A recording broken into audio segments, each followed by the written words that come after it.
কি অবস্থা সবার? আপনারা সবাই কালকে খেলা দেখছেন? কাল তো পাকিস্তানের পুরা একবারে পথে পথে ডেনে ডেনে করে দিছে। পাকিস্তানের পক্ষীরা এখন হসপিটালে ভর্তি। বাবর আজম রিজওয়ান এদের কোথাও খুঁজে পাওয়া যাচ্ছে না, ফেসবুক টেসবুক থেকে কোথাও নাই।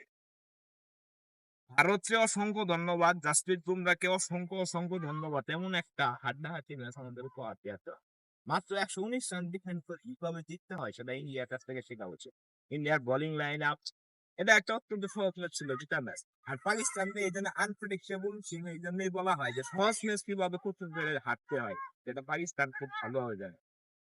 বা পাকিস্তানের আমার খুব পছন্দের প্লেয়ার, পাকিস্তান যে বোলিং করছে, বোলিং লাইনে অসাধারণ। মোহাম্মদ আমির, নাসিম শাহ, এদের আলাদা করে ধন্যবাদ দিতে হয়।